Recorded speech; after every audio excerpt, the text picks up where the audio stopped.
morning, everyone, and welcome to your neighborhood Unitarian Universalist congregation. My name is Susanne. I'm here in the Music LL office at our new location on the Danforth, and I have your announcements for the coming week. Today, Knucklehead 7 is coming out. I think that was last Sunday. Yes, Peter? That was last Sunday, right? No, that's this Sunday, That is Susanne. this Sunday. Sorry about Yes. that. Thank you.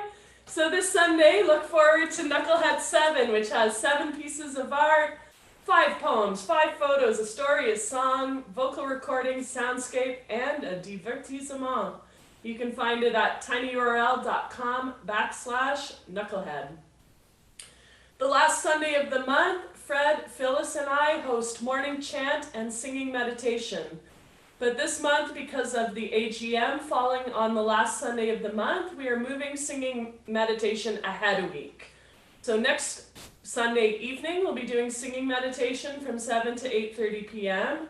And on the 25th, we'll be doing morning chant before the service here in our service Zoom from 9:30 to 10:15 a.m. Every Monday night, the Spirit Choir rehearses from 7 to 8:30 p.m. You can contact me at music@nuuc.ca if you're interested in singing with the choir.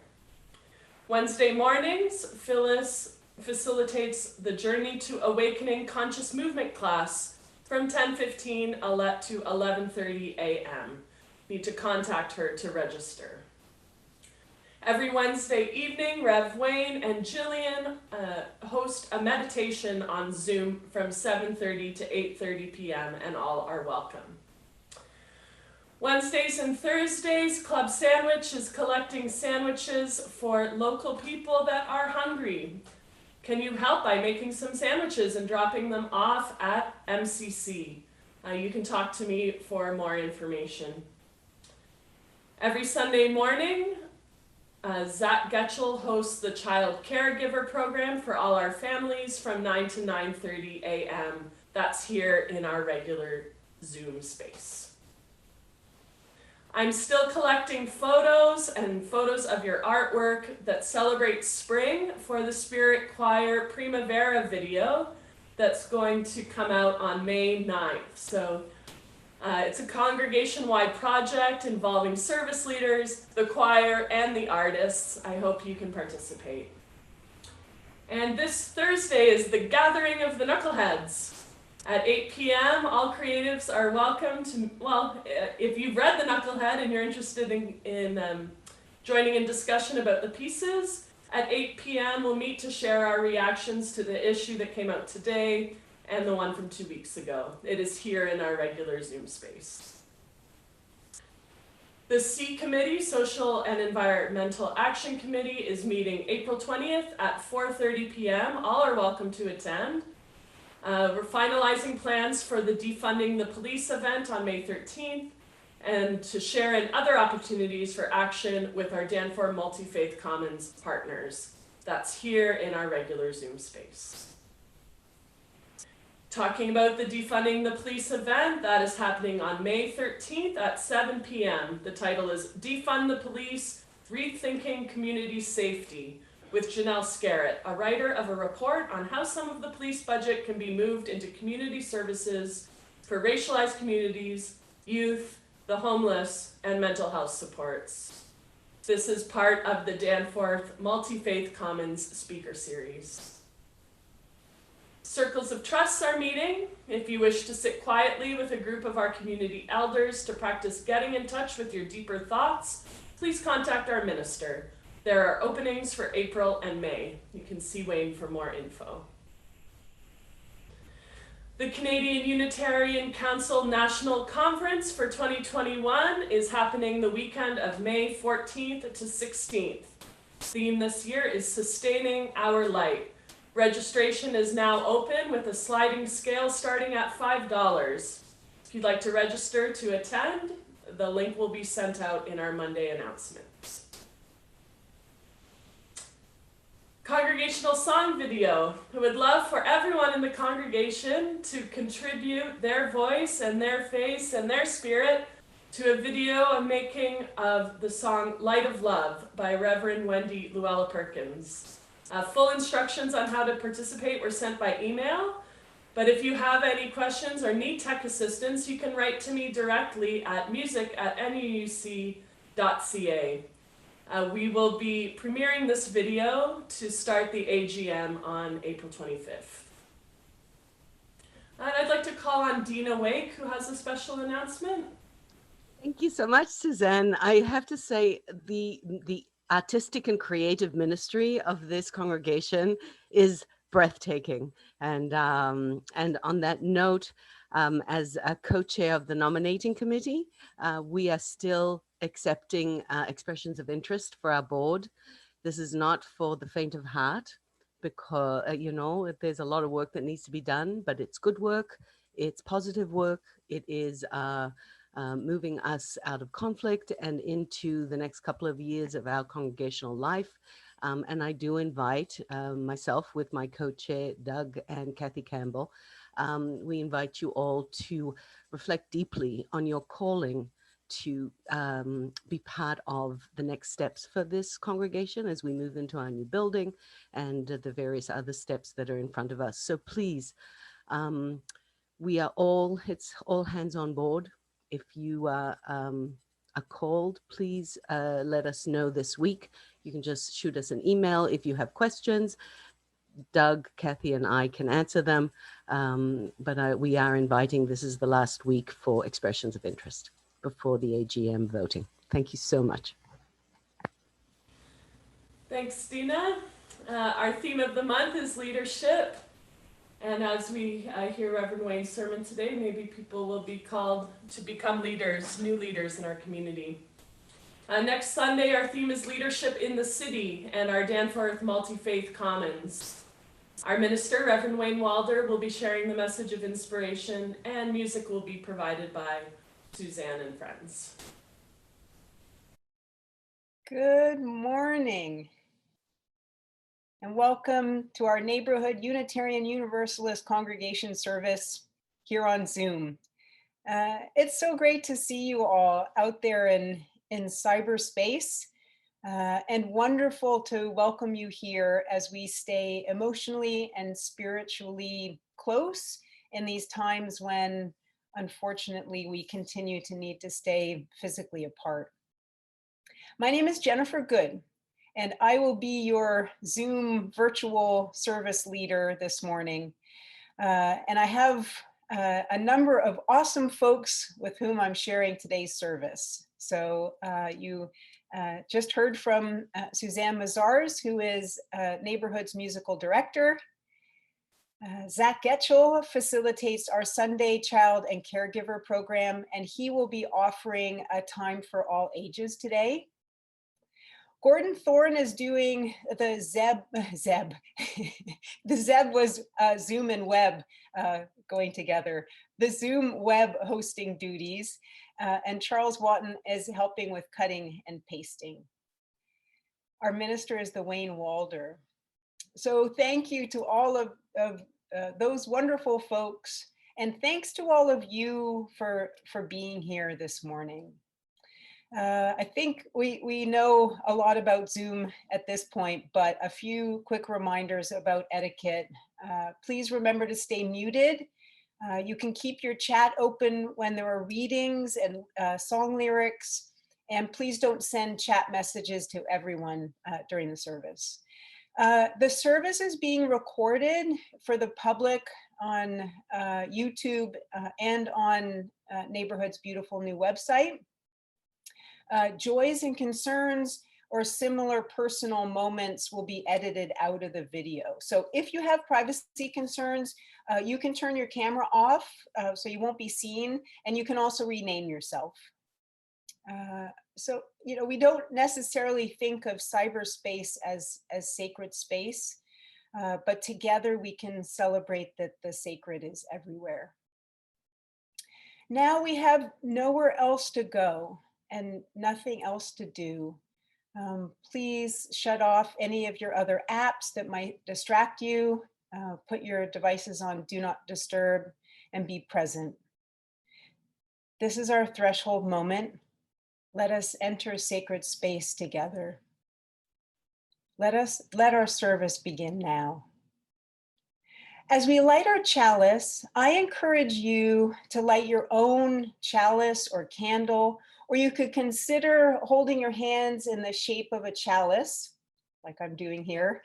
And I will ask our minister to light the chalice as we sing. We light this chalice to remember,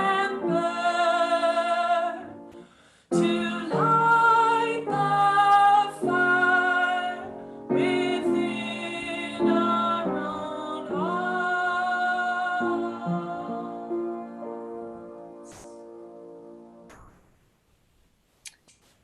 Thank you. And now for our prelude, Susanne, would you like to introduce it?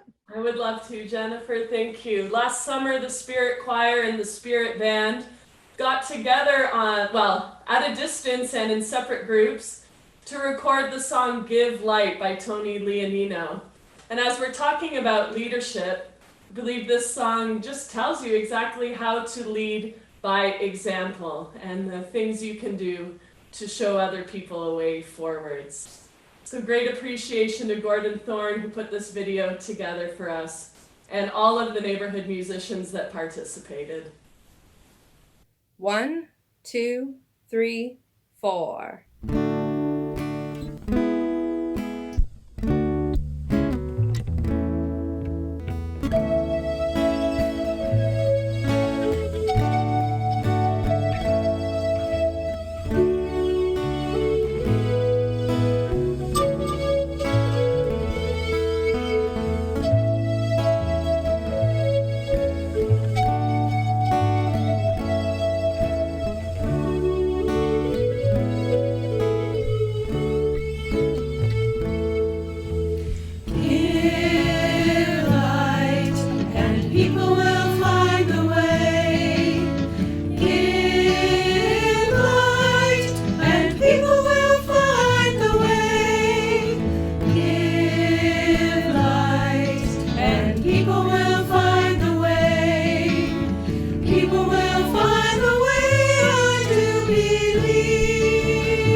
Speak truth, and people will find a way.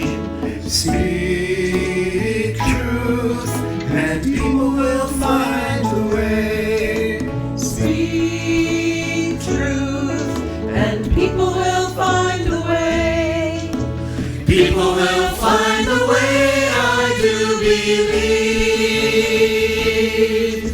Sing.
Thank you. That was great.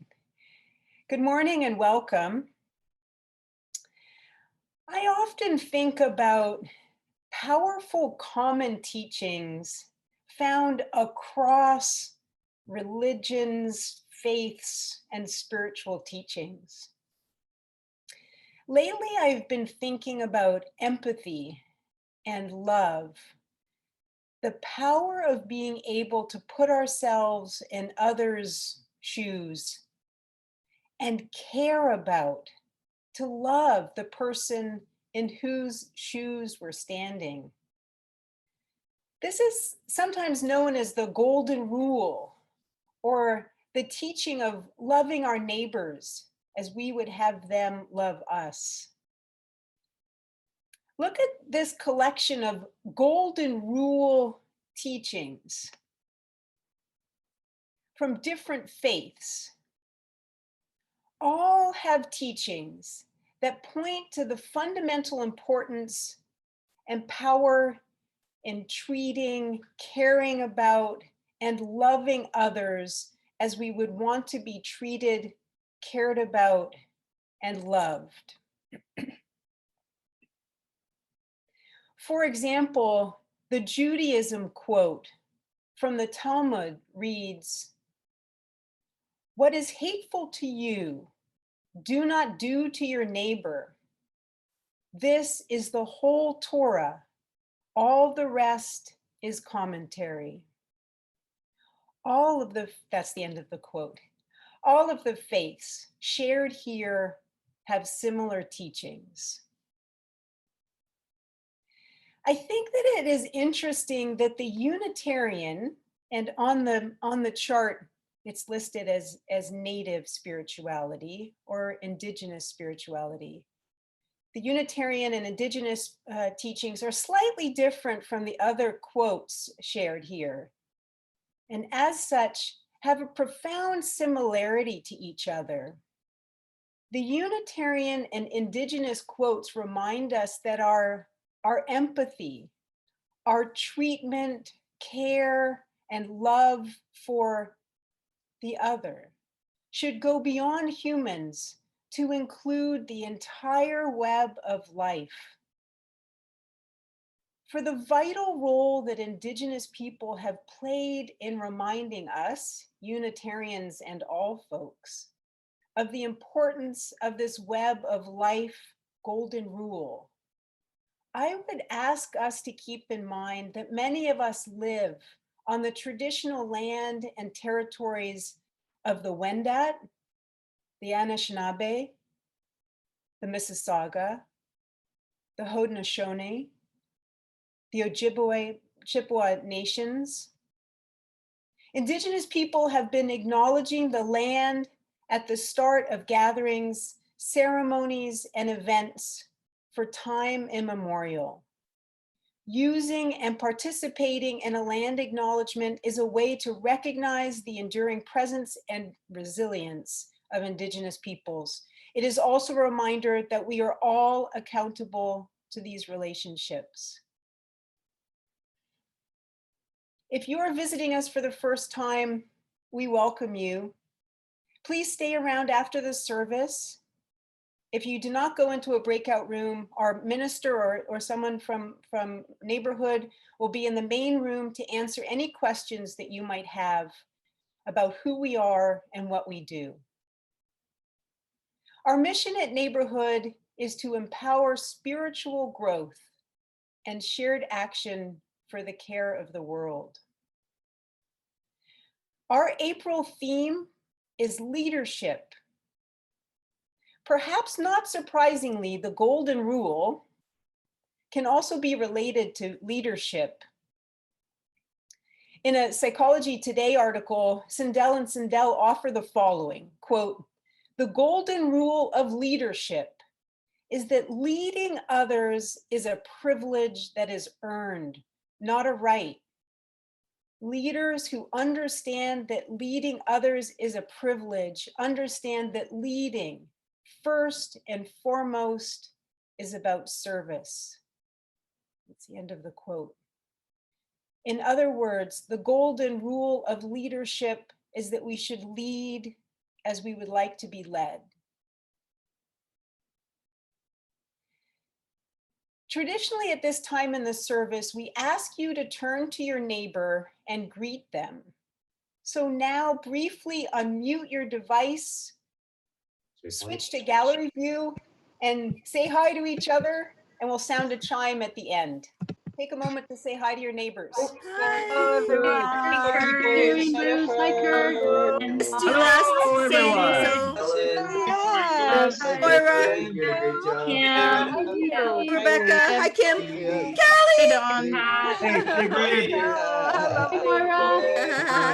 Hi, Lauren and Hello. Dave. Hi, Lauren. Vince. Erica. And hi, Deb. Hi, Deb. Hi, Helen. John. Morning, Wayne. John. Hi, Bruce. Chris. Hi. Hi, Dina. Gail. Hi. Hi, Dolly. My friend. Luann. John. Morning. Bill. I'm in. Hello. Now I invite you to join me in reading our opening words, which will now appear on your screen. If you're on a phone and you do not know the words, please listen to my reading. Let us cast the circle of a sacred space here. Let us cast the circle of a cherished space here, a space of safety, a place of forgiveness, a place of love. If we want the world to change, we must craft in our space and in ourselves the seeds that grow a different kind of life, a life of graciousness, of creative intelligence, a place of life and spirit for our families and ourselves, for ourselves and our families. Now, as we hold this place open to grace and insight, please join Susanne for our opening song. Susanne? To open the service this morning, we're going to sing One Foot Lead with Love by vocal activist Melanie DeMore. She wrote this song after the leadership change in American politics about 4 years ago, hoping to bring some hope to the people. And this song has been used in marches around the world. The Spirit Choir recorded it this week, joined in the choruses, and the verses are call and response. 1 foot, lead with love. Gonna put 1 foot in front of the other and lead with love. Put 1 foot in front of the other and lead with love. Gonna put 1 foot in front of the other and lead with love. Put 1 foot in front of the other and lead with love. Don't give up hope. Don't give up hope. You're not alone. You're not alone. Don't you give up. Don't you give up. Keep a moving on. Keep moving on. Gonna put 1 foot in front of the other and lead with love. Put 1 foot in front of the other and lead with love. Gonna put 1 foot in front of the other and lead with love. Put 1 foot in front of the other and lead with love. Lift up your eyes. Lift up your eyes. Don't you despair. Don't you despair. Look up ahead. Look up ahead. The path is there. The path is there. Gonna put 1 foot in front of the other and lead with love. Put 1 foot in front of the other and lead with love. Gonna put 1 foot in front of the other and lead with love. Put 1 foot in front of the other and lead with love. I know you're scared. I know you're scared. 'Cause I'm scared too. 'Cause I'm scared too. But here I am. But here I am. Right next to you. Right next to you. I'm gonna put 1 foot in front of the other and lead with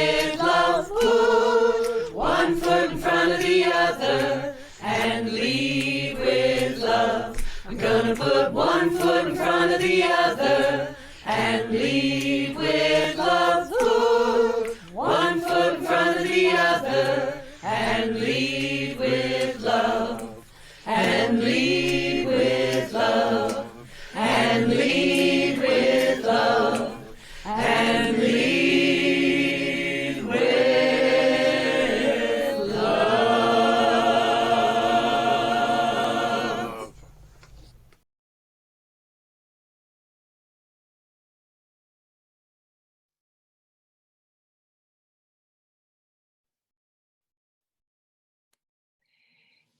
Thank you, Suzanne and everyone. I can't wait till we're all singing all together again. This is a special time in our service when we invite you to share a joy or a concern in your life. You can open your reactions tab at the bottom of the main window and raise a virtual hand if you have a joy or a concern. If you're here on the phone and do not have a screen, you can raise your hand by pressing *9. To speak, you have to unmute your device, and to be seen, you need to have your camera on.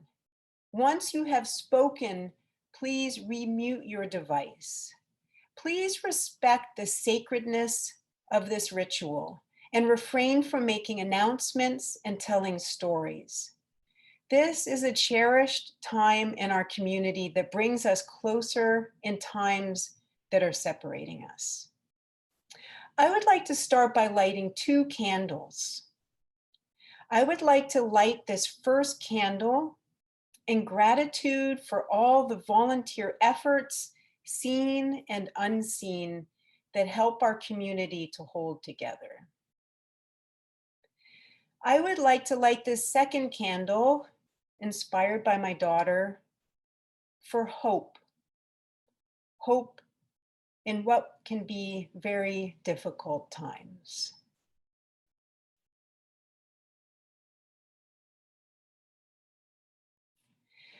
So I would like to light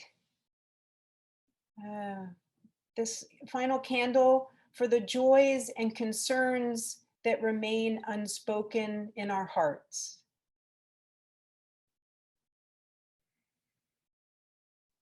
And now I'll ask our minister to lead us in meditation prayer. Find a way of sitting quietly, of being able to be just present for the moment. Often in meditation, we're asked to do things as if it's a program. For today, just see if you can rest, if you can heal, and if you can just listen to the sounds that I'll try with the flute and some background music to see if you can kind of coast on your own breath, on your own energy, healing and resting, and nothing more. Let's try.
don't jump out of it yet.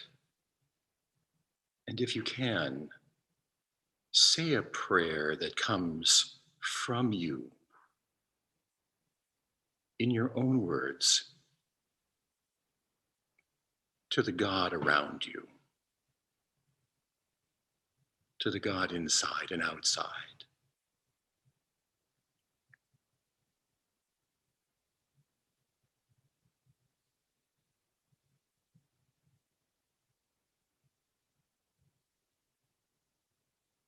Heal us, teach us, hold sacred space together.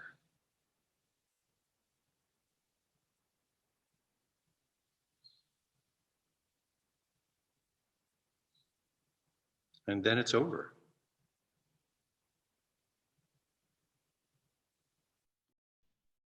Thank you, Wayne. In these times of isolation, let's not forget that this congregation is a living entity, and like all living things, it must have nurture and sustenance. If you contribute by pre-authorized withdrawals, thank you. As we contribute to the life of this community, we affirm our lives within it. We are unable to pass the basket, but for those who do make contributions to the baskets each week, please consider writing a check or making an e-transfer, which is the most cost-effective way to give. Please consider offering a recurring gift. A link is in your chat window for you now. And all you need to do is click on it and it will take you to the donation page. We will now pause and Susanne will play.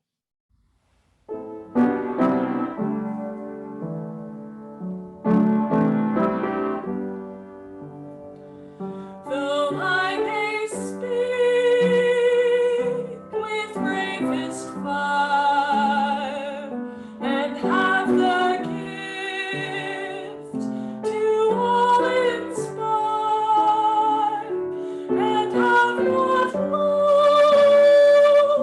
my words are vain as sounding brass and hopeless gain. Though I may give all I possess and striving so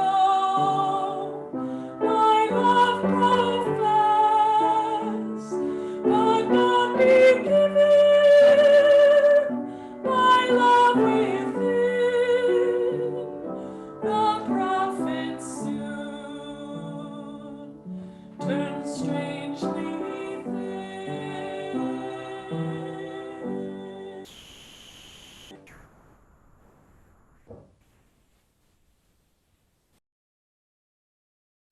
Thank you, Susanne. Now, all of the young and young at heart, please come up and get close to the screen because Zack has something to share with you. Zack? Good morning, everyone. Thanks, Jennifer. So today we're going to be talking about management and leadership. We're going to be talking about how they're similar, about how they're different, and about how they're both important. So I thought I could start with a bit about how they're different. And I'm going to use some pretty familiar characters to help me. I think our friends from the 100 Acre Wood can help us out with this. So of these characters, which do you think would be the best manager? Which do you think would be the best leader? Do you think they could be the same character? I think maybe if you included Christopher Robin in there, that might be the best choice for both manager and leader. But as we left Christopher Robin out of this one, I don't think it would be one character for both. I think that the way we have it, Rabbit would be the best manager and Tigger would be the best leader. And here's why. Rabbit is great at organizing things, keeping track of all the details and making sure that everything is going according to schedule and plan. The same skills that make Rabbit a great farmer would help them to be a great manager. Tigger, on the other hand, is great at motivating people, getting them to believe in themselves as individuals and in themselves as a group, and getting them to work together to achieve something. There's a great story about these two that might help to make this point for me. You see, there used to be a time when Rabbit wanted to get rid of Tigger. He was frustrated that Tigger kept ruining his garden and bouncing all over everybody. So he held a secret meeting with Pooh and Piglet and said that they had to get rid of Tigger for the benefit of the whole 100-acre wood.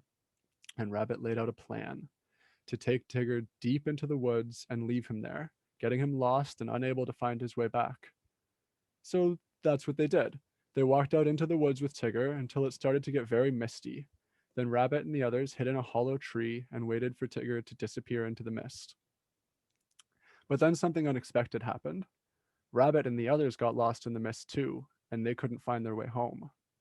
They realized this when they came across the same spot 3 times in a row and realized they were going in circles. Rabbit argued with the others about how to find their way out and ended up going off on his own. Pooh Bear managed to follow his tummy out of the woods, and when he got Piglet home, they saw Tigger, who had found his own way home and was now looking for them. Pooh and Piglet explained to Tigger that Rabbit was now lost in the woods alone, and Tigger leaped into action straight away, bouncing back into the woods to find his friend. And find Rabbit is just what Tigger did. Right when Rabbit was getting very scared of being lost forever in the woods, Tigger bounced out of the mist and landed right on top of him. What Rabbit was used to thinking of as a big inconvenience suddenly filled him with hope that he wouldn't be lost and alone anymore. After convincing Rabbit that Tiggers never get lost, Tigger was able to calm Rabbit down and lead him out of the misty woods and back home. Do you see the 2 different styles in that story? Do you see those skills in yourself? Either the skills of management, keeping track of the details and the plans to make sure everything happens when it's meant to, or the skills of leadership, the ability to inspire certain feelings in people. Maybe you see some of both of those skills in yourself. I hope you can see or find some of both in you. As a parent, I can tell you, it is super important to be able to lead and to be able to manage. And it's even more important to know when to lead and when to manage. That's all the time I have for today. Thank you for listening. You know, as a parent, I certainly got a crash course in leadership with my children. When they outnumber you, we have 3 and there's only the 2 of us, it becomes much more difficult to just keep everything in order. I never inquired where the word leadership came from, and I assumed it had been around forever. It was what we humans did with each other if we wanted things to move forward. My curiosity got the better of me, though, and I went down the internet rabbit hole and learned a lot. Leader comes from the word led, and they're spelled the same way. The story of the word stems from lead, one of the few base metals that could be melted and cast into shapes long ago. When lead is being melted, just like that, it turns into this gray, milky liquid that can be easily cast into other shapes. And our ancestors poured lead into shapes they made of sand and plaster to make durable containers and weapons. As they watched the molten lead find its way, they realized the movement or flow of lead was by their direction. And it reminded them of how people can work together for something new when they're directed. So they modified the meaning of the word. We might not even ever encounter molten lead, but it was particularly useful on a ship because you could make a fire on a ship and melt the metal into shapes that were useful while you were at sea, keeping sometimes the boat afloat. So lead on the ship became leadership or leadership. It meant to them trying to find the collective way in the ship of our own lives. Lead on a ship, of course. Leadership, we all know, is a necessary quality of human development. Almost any innovation requires it, and it's a human quality. We all have it in some way. Take the idea of flying an airplane. Imagine all of us. Only after 60,000 years of human existence did two people think that they could fly like birds. And in 1903, the Wright brothers made this weird contraption and it flew about 90 meters. Unbelievable. Today, 100 years later, only 100 years later, there is a human-made helicopter taking flight on Mars. It's happening right now. It's taking off just about now. And one of those leadership people who helped somehow build that thing took a piece of the Wright brothers airplane and glued it under the center post of that helicopter. So on Mars is the remnants of the flight the Wright brothers took 120 years ago. When the COVID pandemic started, I heard news story after news story saying it would be years before we could develop an immunization for COVID. And last Saturday, only 9 months after these dire predictions, I stood with a bunch of faith leaders and we all bent our arms for an encouraging photo op as the doctor injected us with the Moderna vaccine. And there's not just one vaccine, 4 have been developed by competing drug companies. Leadership requires a tenacity of moving the needle of human progress toward a new vision or innovation that has not been done before. Marshaling people and materials to do something new and necessary is not easy. It's hard work. Not only do you need to figure out what you want to do, you often have to marshal the forces of others by convincing them to join you. Do you remember when Nelson Mandela did this as he became president of South Africa shortly after being released from prison? Everyone was both disdainful and afraid of him because they did not know if he would take revenge and create a racially controlled Black police state in balance of apartheid. Instead, he forgave his captors and rallied the country around cohesiveness and forgiveness, using a soccer team as the focus of togetherness. You might have seen the movie Invictus. This aspect of leadership drew almost everyone together, and South Africa enjoyed a relatively peaceful transition out of apartheid. And in our little congregation, about 10 years ago, we put 112 solar panels on the roof. Most of you might remember seeing the panels on the roof. We needed leadership to do this.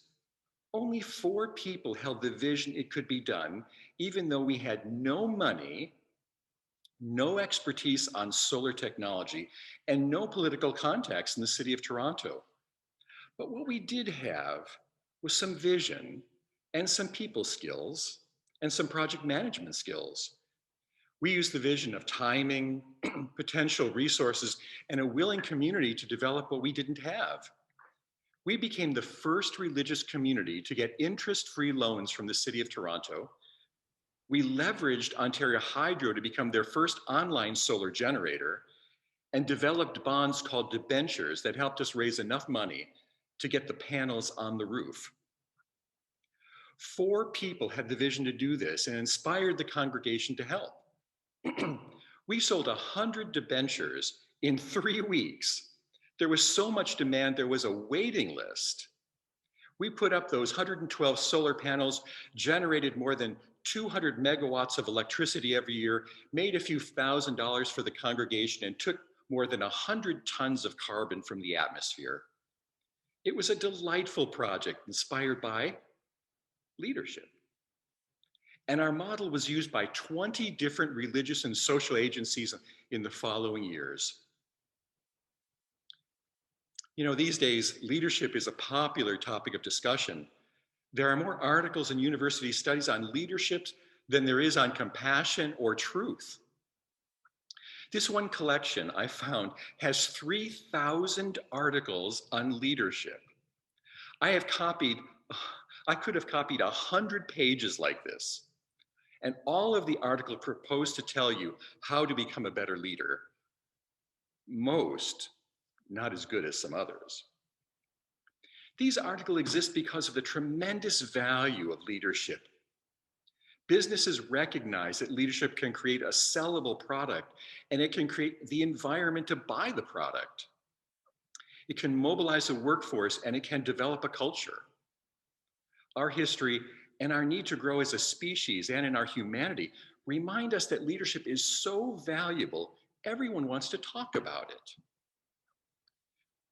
Even when leaders aren't perfect, we still need them because they offer a bigger picture than we can often see. They offer longer-term goals, and they imagine strategies to get there. They try to build teams, just like Tigger, and harmonize the team so that everyone works together. Leaders have to take risks because new initiatives and goals have not been done before, which means that we always don't know how it's going to turn out. And leaders fail often. So it might be more interesting to think of a leader as an artist rather than a boss. Good leaders, like artists, can see just enough of the finished painting so that they can paint it. Henry Moore, the sculptor of those large pieces outside the AGO, writes, "You have to leave space for the body of the work in any sculpture. Even though it isn't there yet, you have to imagine it before you can create it." And artists often see aspects of the painting, the finished song, the finished house, before even one brushstroke or one note has been played. They might not see the completed goal, but they see enough of it to develop the future. As much as we need leadership as a culture and as a people, we forget, and I can talk about myself, that we also need people to manage leaders. Leaders need people who can make sure the forms get filled out. Leaders need people who can balance the budget, get press statements out, sign contracts, pay bills. Leaders need people who are good with logistics. We need managers. That Mars Ingenuity helicopter taking flight today had about 10 people who led the design and engineering team. There were 100 managers working with 1,000 subcontractors toward this innovative goal. Good managers who can handle the day-to-day hassles of the world work with conflict, and they balance budgets that are essential to any new project. When we started this congregation, it took us years to develop some of the structures that enabled us to continue. Volunteer managers got grants and made proposals and put committees together, booked places for us to meet, scrounged materials. We always need to be developing new structures as we grow. We always need leaders and managers. They're crucial. We need them both. To survive and succeed, all groups must simultaneously change in some ways and remain the same in others. They must execute and innovate, stay the course, and foster change. That's why it's so difficult and so subtle. We need the guidance of leaders, or whatever we call them, for necessary and needed change. And we need managers, or whatever we call them, for continuity and steady execution. I had a great analogy come to me by luck when I was writing this reflection. I don't know if you know who William James is, but he's a psychologist and a philosopher of about 100 years ago. And he wrote this book called The Varieties of Religious Experience. It's a classic in the religious and psychological world. He humorously called people once born or twice born. What he meant was that people who were once born often had a good life. They were lucky. Maybe they had means and their bodies and minds worked well. They got along with others and knew how to use the cultural systems around them. It would be natural for once born people to feel they could trust the culture and the goodness of life. Once born people love the world because it's good to them and preserves the status quo. So they do it too. My sister Chrissy is one of these people. She is a firstborn as well as a once-born, and she can manipulate the system better than anyone I know. She worked for Joan, my partner, through the US Social Security system to get benefits that Joan was entitled to, but she never thought she would ever get. Chrissy is a once-born who likes the system, who uses the system, who trusts the system, even if it's not perfect. Then William James writes that those are also the twice-born. The twice-born are those folks who have had a more difficult life. The status quo has not been good for them. They've had to innovate or create new ways of doing things because they didn't fit in so easily. They had ideas no one wanted to listen to. So they found alternative lifestyles, unusual friends and organizations. They were in the margins, so they had to innovate to survive. And this creativity often helped them consider new ideas, new technologies, and new structures with our society. I don't know if you know who Tim Berners-Lee is, but he invented the internet. He helped create information protocols that are still used and launched the World Wide Web Foundation to help all people use the internet. He's a Unitarian Universalist, by the way. Tim is a second born, and you can't imagine what his hobby was. It's counting trains. Counting trains, a little on the fringe there. He was twice born, according to William James, because he never fit in. So his mind began to think in ways that no one else could. You might reflect on if you were a once born or a twice born. We need both. James wrote 100 years ago, and we know now that personality is more complicated than any single category. Yet this simple way of seeing the world can help us know the difference between leaders and managers. Leaders often ask how or when do we make decisions? Managers ask the important question, what? In our small community, we can't always afford to have these roles taken by separate people. We often ask volunteers and staff to do both leadership and management, and this can make things confusing. Also, in our haste to want new ideas or a new development, we can criticize leadership and managers unfairly. Leadership is supposed to look like being at the top of something, and it often feels like you're in the mess of something. I am sure many in our community have felt this. I know I have. Leadership doesn't always flow like the molten lead. So I respectfully ask that we all call on leadership within ourselves, not fear it and not blame. I respectfully ask that when we see leadership among us, we support it. When we realize we can help manage leadership, we offer it. But let's do it mindfully, watching what our effect has on the efforts of others and learning how to adjust our actions and our efforts so that they work. We need leadership from each of us if we want our good 7 principles to have an effect in this world. And we need management to help us do that too. Not just once, but as a practice for a lifetime. And in time, the service we offer with leadership and management will slowly change a little bit of the culture. And it will also change us.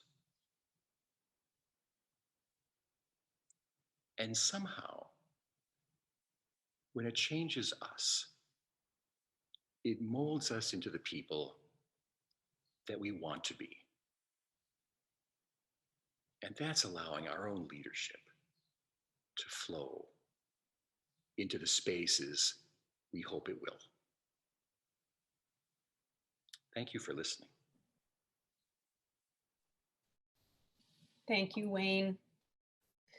Susanne will now lead us in our final song. Susanne? Thanks, Jennifer. Please join me in singing Holly Near's I Am Willing.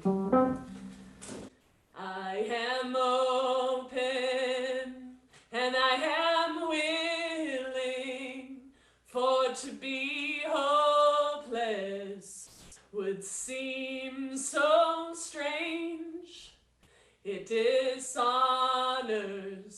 those who go before us. So lift me up to the light of change. There is hurting in my family. There is sorrow in my town. There is panic in the nation.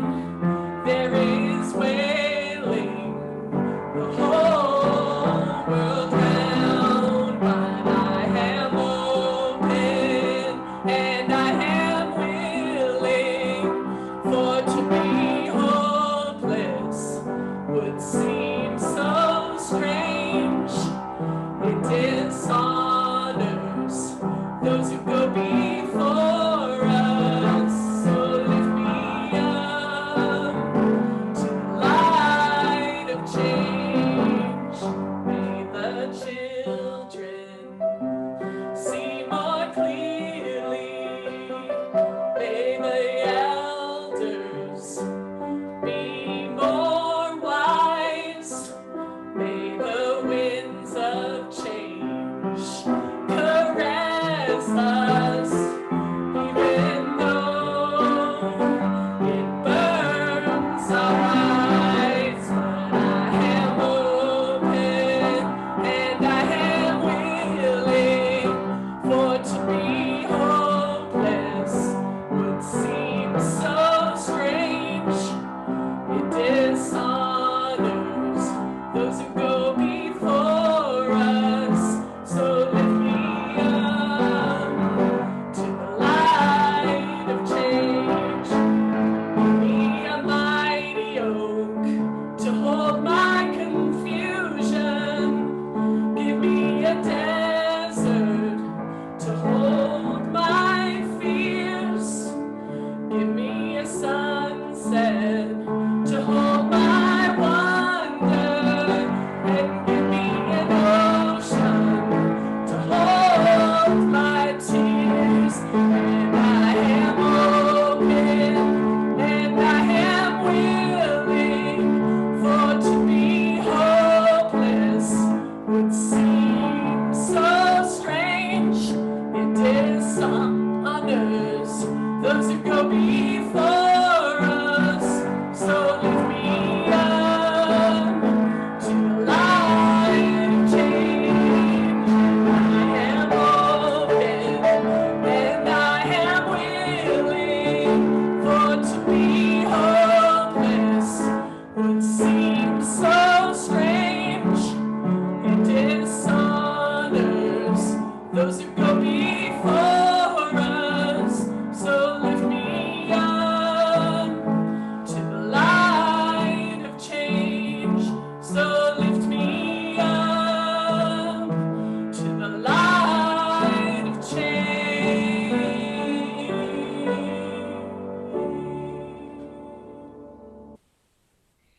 Thank you, Susanne. That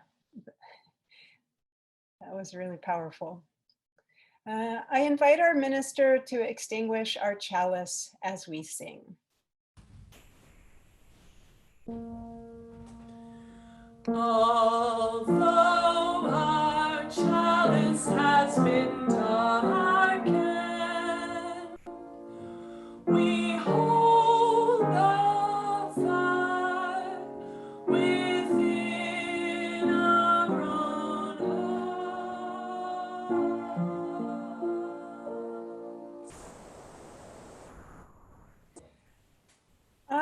like to leave you with words about love by Llewellyn Vaughan Lee. Love comes in so many forms and expressions. There are the simple acts of loving kindness towards friends and family, members of our community, or strangers. Love reaches across boundaries, expressing what is most essential and human, what unites rather than divides. Small things with great love are more potent and powerful than we realize because they reconnect us with the spiritual roots of life and its transformative and healing energies. Love will remind us that we are a part of life, that we belong to each other and to this living, suffering planet. Love will reconnect us to the sacred ways known to our ancestors, as well as awaken us to new ways to be with each other and the earth. We just need to say yes to this mystery within our own hearts, to be open to the link of love that unites us all, that is woven into the web of life. We have a tradition here of circling around and holding each other's hands. Instead, I invite you to go to the gallery view, unmute your devices, and let us say namaste, which means I salute the spirit within you. Namaste. Namaste. Namaste. Namaste. Namaste. Thank you, Jennifer. Namaste. Thank you all. Namaste. Thank you, Wayne. With echo. The echo is right sometimes. Our service has ended. For those of you who do not wish to join a breakout room, thank you for joining us. Everyone who remains here will be assigned to a breakout room. Today's question you could consider in your breakout rooms is, how do you see the golden rule and leadership? Sorry, my screen goes strange when something is put up. How do you see the golden rule and leadership intersecting in these COVID times? If you are a newcomer to our congregation, you can stay in the meeting by saying later to the request to join a breakout room. Our minister or a member of the congregation will be there to talk to you and answer any questions about our faith or becoming a member of the congregation. Breakout rooms will begin shortly. Thank you. Go in peace.